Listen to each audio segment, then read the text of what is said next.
Like we were talking about success principles, and I was saying you got to get the winning attitude, you've got to set a goal. Then you have to work on self-image. Now, when we think, we build images in our mind. Dr. Maxwell Maltz discovered the self-image concept as we know it today in 1960. He was a plastic surgeon. And he realized he was operating on people. He may removed a nasty scar from their face.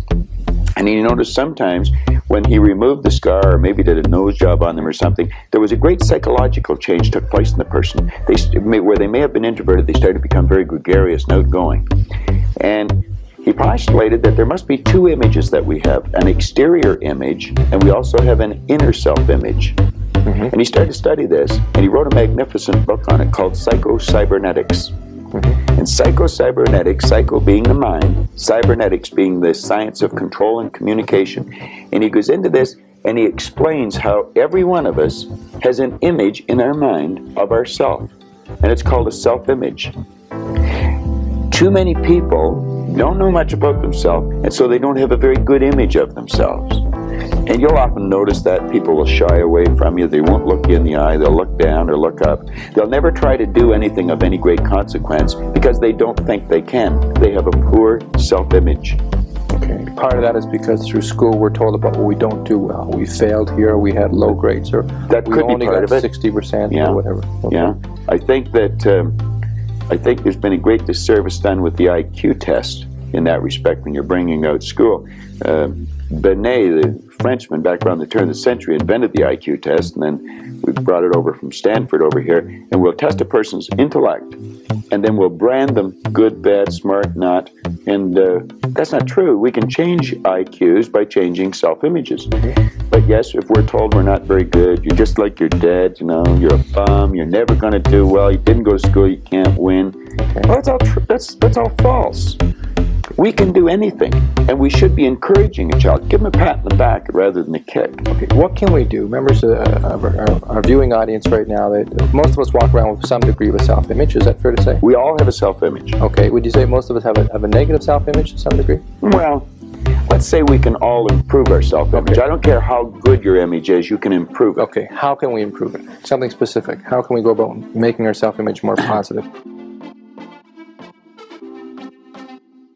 Again, you're getting into a whole day seminar. If I could give you just a simple tip on it, if a person would sit down and let their body relax, totally relax, okay, and then start to visualize in their mind, see themselves the way they want to see themselves. Which may take a good deal of thought, since we're not well, you sure relax. Yeah. I mean, in terms of how we want to see ourselves. Maybe we don't know how we want to relate it to something specific. Somebody we admire, maybe, or possibly somewhere we'd like to see yourself down the road. Okay. Yeah. See how you'd like to live your life. See yourself living it that way. Okay. Now, understand that that's a picture in your mind.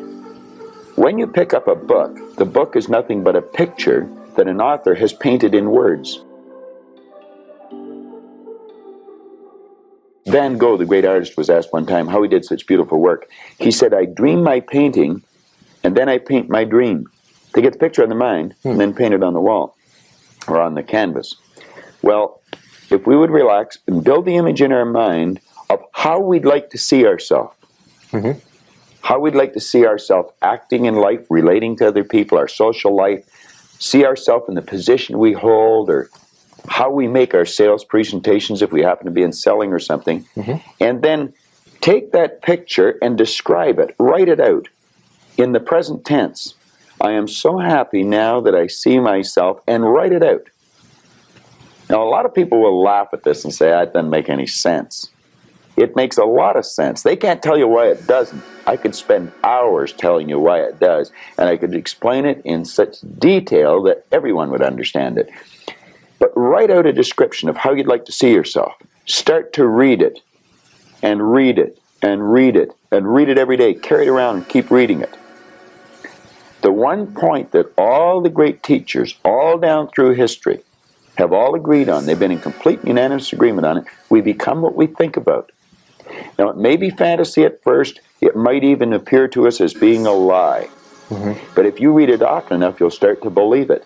And when William James said, believe and your belief will create the fact, you will see the person's personality change. I watch people in the seminars personality change right in front of my eyes.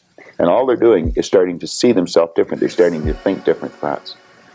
So our thoughts control our actions? Oh, there's no question about it. No, our thoughts control our feelings.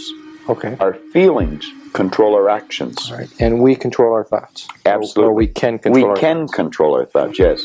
Generally, though, one of our difficulties, one of our problems maybe is that we tend to react to what other people tell us, and we consequently get the negative thoughts, and then that affects our feelings, and then that affects our behavior. That's right. That's exactly the way it is. We read the newspaper. Doom and gloom's coming. We just accept it. Doom and gloom doesn't have to be coming. Do you know there's always been a depression for some people? I grew up with the idea that everybody went broke in the 30s. They didn't. Some made millions. I thought everybody went out of business. They didn't. Some people went into business. There's always a depression for some people, and there's always good times for others. Let's ask ourselves when we read something in the paper, do I want to get emotionally involved in that idea? If it's a negative idea, I don't want to get emotionally involved with it. I don't read the paper that often. I do, but I don't dwell on it. You don't get emotionally involved in it when you see other. When an idea comes into your mind, whether somebody else tells you or whether you read it in the paper, we should reason with it. Ask ourselves, will that idea help me get to where I want to go? If it won't, reject the idea. Okay.